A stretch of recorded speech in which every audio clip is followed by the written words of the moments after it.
दोनों में से किसका परफ्यूम आपको ज्यादा अच्छा लगता है? मतलब जब ऐश गर्मी में शूट करती है, मैं कटोरी के साथ ऐसे देखता हूँ कब पसीना गिरेगा।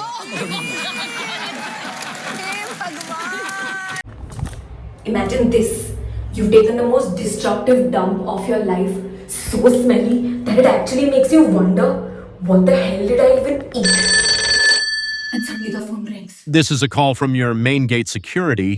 You have a visitor, Seema auntie and family. Shit. So you naturally do what all of us have been trained to do. The air freshener.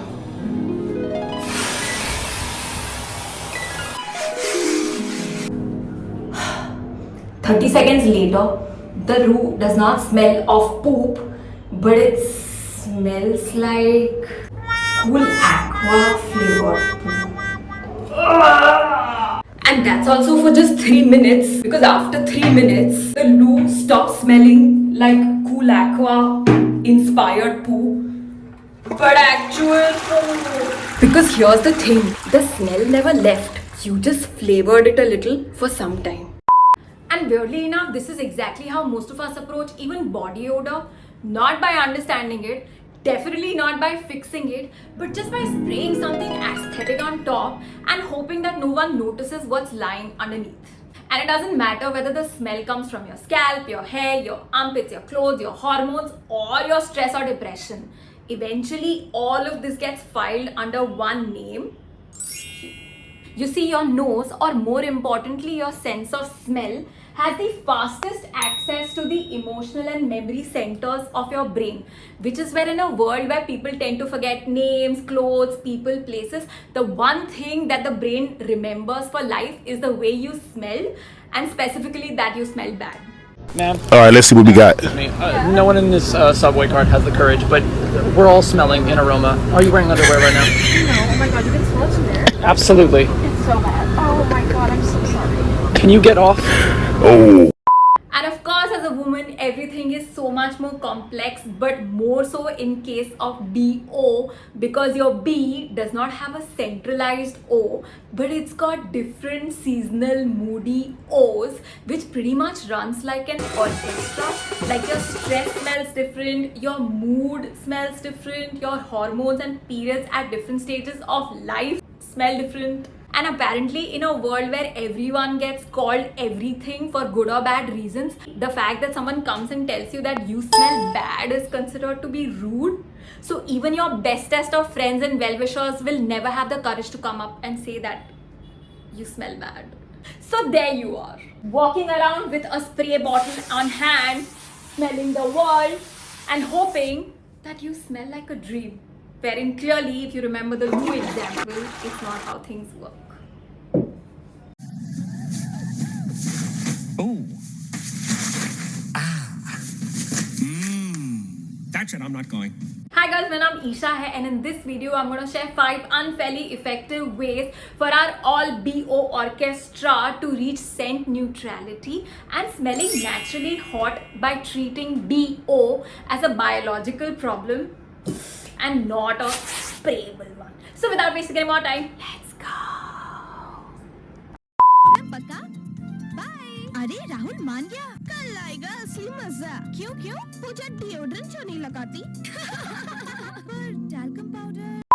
You've probably seen that meme where women stand in front of a fan with their hair lifted, underboobs out, and arms stretched wide open because apparently every inch of the female body is overheating. Now, of course, the internet uses this meme as proof that the heat is so unbearable.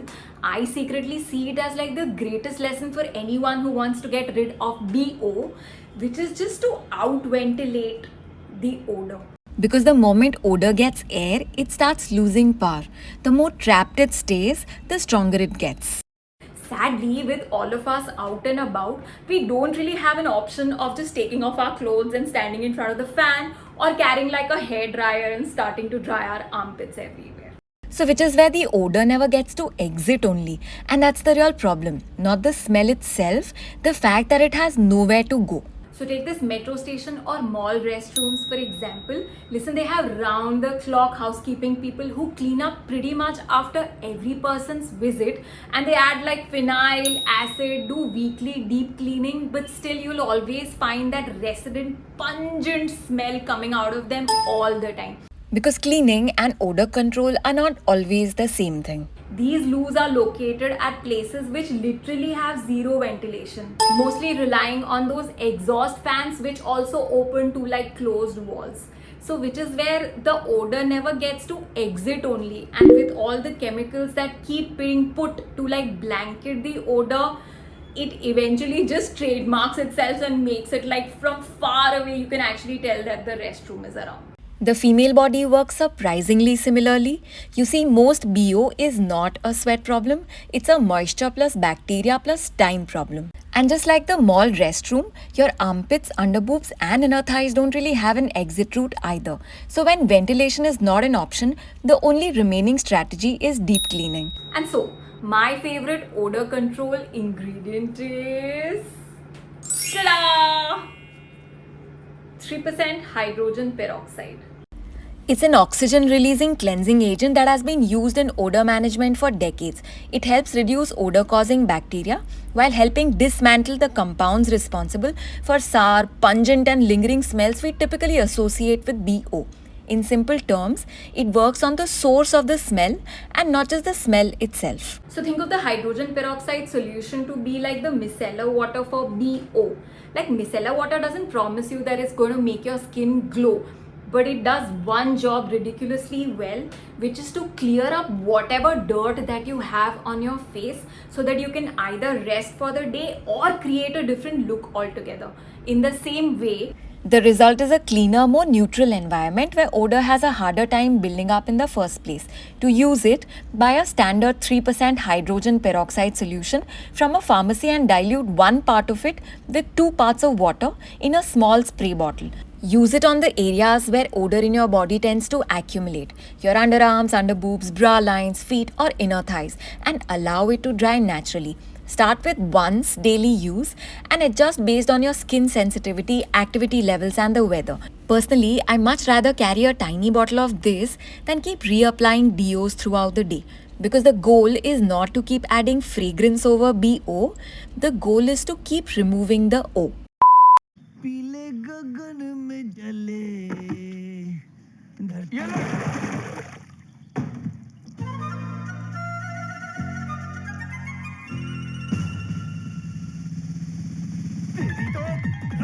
So the monsoons have officially arrived, which means moisture is about to become everyone's problem. Your clothes take longer to dry, your innerwear stays damp for longer, humidity goes through the roof, and that's particularly bad news for women because some of the most hormonally active, sweat-prone and moisture-prone areas of the female body already sit around the bikini area. You see, the rains don't create the problem, they simply make an already difficult environment even harder to manage. Ironically, our bikini area sees the most amount of hormonal stress, hormonal sweat and hormonal activity all happening and worsening at the same time. And unlike your underarms, this is an area whose environment changes constantly across your cycle. The moisture changes, pH changes, discharge changes, which means some of the most hormonally influenced smells women experience tend to gravitate right back here. And if this was not enough, just like the metro station restroom, this area never sees any sunlight, ventilation ever. You've already got the hormones working overtime. Now add heat, humidity, and very little airflow. It's basically a moisture management nightmare. And on to top of this, we add like these architectural masterpieces called shapewear. Which is fascinating because we've spent decades treating the underarms as the head office of body odor, when some of the most difficult smells women manage throughout the month originate much lower. Which just worsens the moisture control and skin-on-skin friction so that the sweat becomes pungenter and residenter for life. Now if you look carefully, this situation starts sounding strangely familiar. A warm environment, a damp environment. constant friction, skin sitting in trapped moisture for hours at a stretch.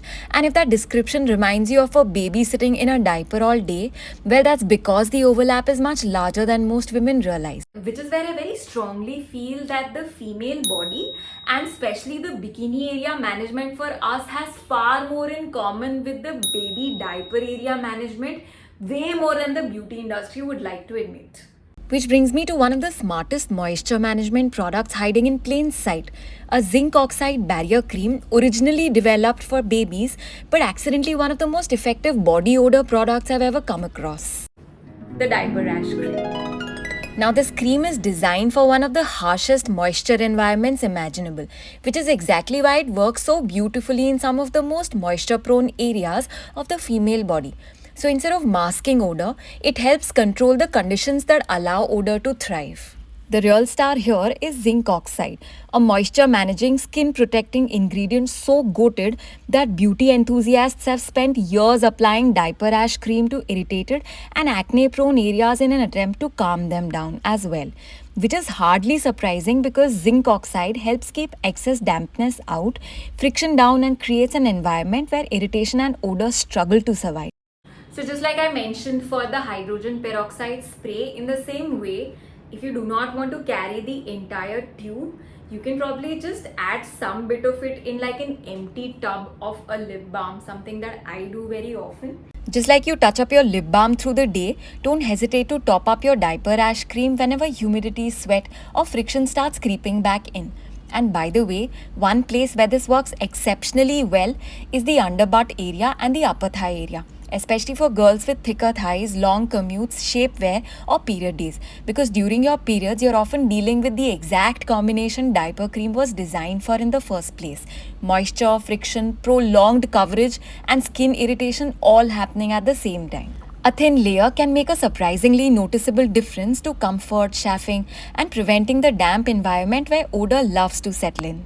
Just a quick note, when you will be spraying hydrogen peroxide on your armpits specifically, for a brief period of time there will be like this very sourish smell that you will sense, which is perfectly normal. That's basically just peroxide reacting to like the organic residue and bacteria that causes odor specifically in the armpits, and because of the proximity to your nose you'll feel it even more.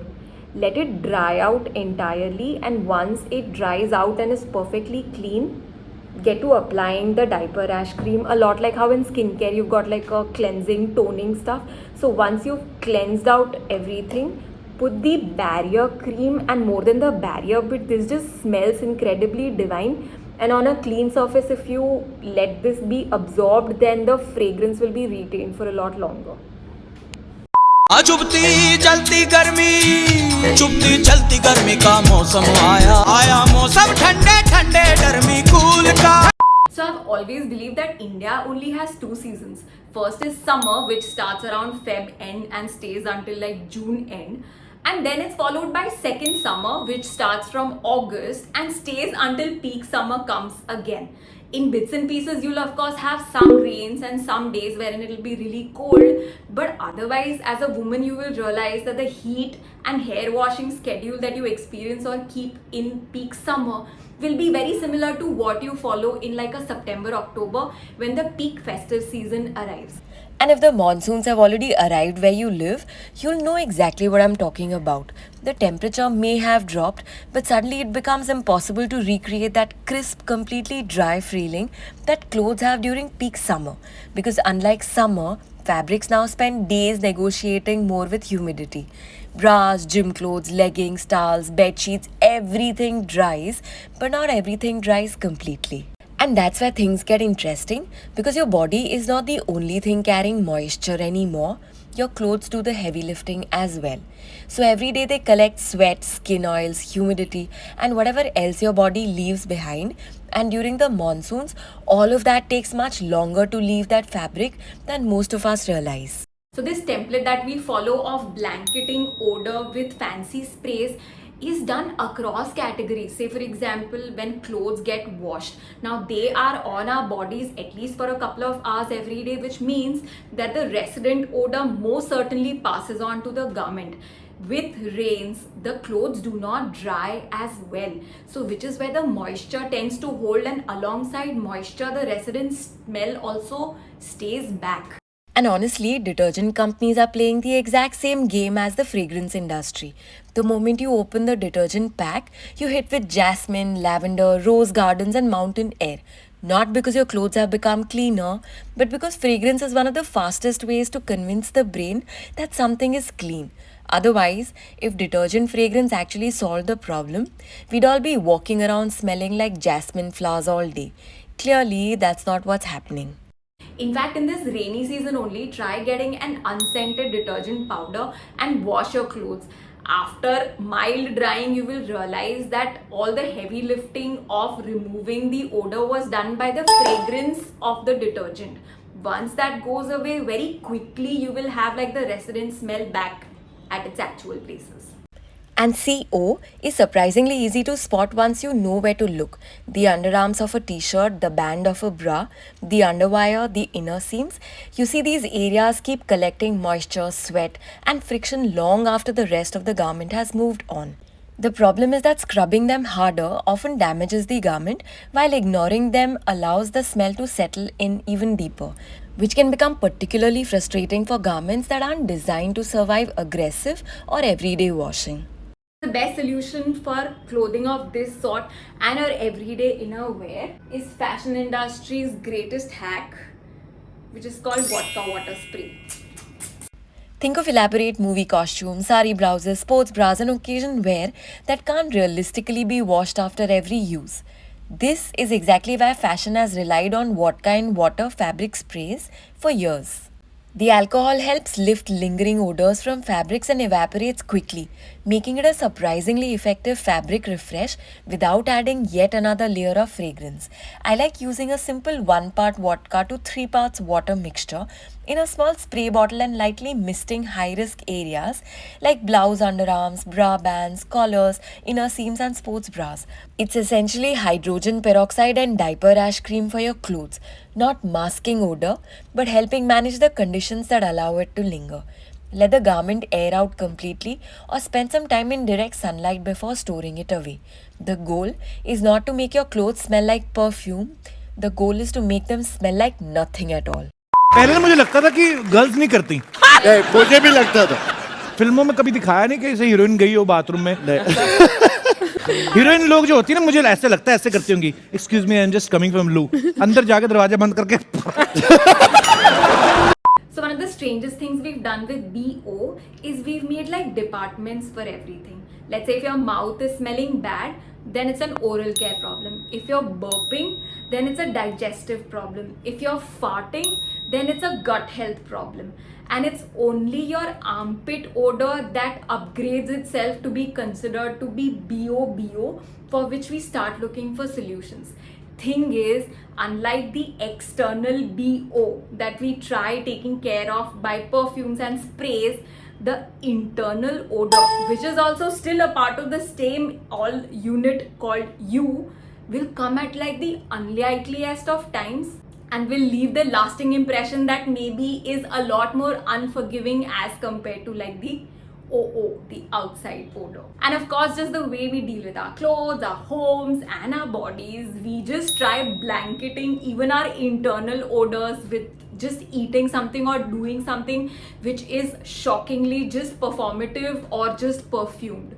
IOs rarely appear out of nowhere, and they're definitely not disappearing just because you've tried to out-perfume them. They usually spend hours quietly building pressure in the background, while our Instagram reel damage reflexes are barely capable of holding the situation together. And if Murphy's Law has taught us anything, it's that they almost always pick the worst possible moment to announce them. But believe me, wisdom and lessons of this sort only come by suffering yourself or actually watching someone suffer in front of you. So say for example, if you've got some bad habits or you've eaten kanda and lasan and your mouth is stinking, what do? You're just supposed to get like a chewing gum or an after mint. And burps are so mean, they'll deliver a detailed summary of everything you've eaten but not yet digested to everyone within a 5-foot radius. And all you can really do is say excuse me and hope for the best. Farts follow the exact same philosophy. We've just convinced ourselves that because air is invisible, the evidence has disappeared too. Unfortunately, moisture and fabrics often have other plans. So you know how so many times people keep guessing that it could be her, it could be him. We've all been in conference rooms or classrooms where, you know, you can tell that someone's really having a bad stomach. There was once wherein Now, I tend to get very indulgent with personal stories, especially the ones that I've personally suffered through. So let's just skip to the lesson. Always remember that your clothes tend to keep souvenirs of your digestive adventures far longer than you think. Which is also why people keep recommending breathable fabrics, not because cotton's having a PR moment, but because trapped air, moisture and tight layers have a funny habit of eventually revealing everything you were hoping they'd keep a secret about. my point being that do not hold on to things, especially for internal odor. The only way that remains is you need to get rid of it. Because unlike your clothes or underarms, you cannot decorate your digestive system into smelling better. You see, Safi, Isabgol, hot water, a walk in minding your business will do more for you than an entire shelf of scented distractions. And if you feel an announcement approaching, the smartest thing you can do is remove yourself from that airtight situation instead of trying to negotiate with it. In fact, during the research of this video, I came across such a fascinating term called internal deodorant. So there are like pills. They are supposed to make like your farts and like poo not smell as bad. Like I'm just wondering who the hell is standing outside the loo to like expect you to smell like Gucci and Prada any which ways. And listen, gums and aftermints are not your SOS solution for MO. At best, they're just flavored candies that give you temporary distraction. Your real 101 rescue tool is a tiny bottle of Listerine. Carry it, use it a couple of times through the day, scrape your tongue properly and move on. Because unlike gum, it's actually attempting to reset the environment instead of volunteering to join the problem. And in fact, like I told you with the washing machine and unflavored detergent, do this experiment wherein you actually eat like raw onion and then get a chewing gum. Chew it for like a good 10-15 minutes, and once you take it out, just try smelling it. I don't really think your mouth has suddenly started smelling like the mint that you ate, but the chewing gum would have started smelling like kanda. And that is again the point, that whatever you try doing internally, externally, by like shocking it with like a chewable, sprayable solution, is just going to adapt to the stench instead of overpowering the stench. दोनों में से किसका perfume आपको ज्यादा अच्छा लगता है? खुशबू। मेरा ये मानना है कि इन दोनों को परफ्यूम की जरूरत नहीं है। परफ्यूम इनसे बनते हैं। अरे क्या बात। A few years back, a dating app had done this study to understand what are the metrics that men and women use to make effort to know the other gender in a more intimate and memorable capacity, and how is it that the attractiveness gets rated beyond appearances, in which the women actually said that we want to hear the voice of the man to know him more intimately. And that's the reason today most of these dating apps seem to have introduced voice notes and voice prompts. And on the other hand, the men actually said that the way a woman smells naturally, if I can get to know that, that's the most attractive and memorable thing about her. And suddenly the Ranbir clip doesn't sound nearly as ridiculous anymore. Because in a world where appearances can be altered with makeup, shapewear, filter, surgery, styling and 100 other things, scent remains one of the last truly recognizable parts of a woman. Which is why we remember the smell of our homes, the smell of rains, old books, the smell of a baby. Not because any of them smell expensive, but because they smell unmistakably like themselves. And I think that's why most of us get fragrance so wrong. The fact that he was that close to Aishwarya, he realized that what she smells this closely in her natural scent and not like as a bed of roses. The goal was never to smell like a rose garden, vanilla cupcake or a luxury resort. The goal was to smell like yourself, just without all the moisture, bacteria, stale sweat, fabric odors we spend this entire video removing. So let's say if you're a girl who's living in Bombay and traveling by local train, do you not think that it's a little unrealistic for anyone to just expect to smell like, I don't know, French Riviera? And honestly, that should not even be the goal. The goal is to smell like yourself on your best day. which is why I'd spend 80% of my effort removing odor and maybe 20% adding fragrance, because a little fragrance can complement who you are, but it can never replace who you are. In fact, that probably explains why men with a good sense of humor end up getting the best looking girls' attention in every room despite not having six-pack abs.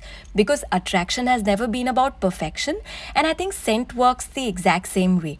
Which is why babies smell like babies and not luxury perfumes.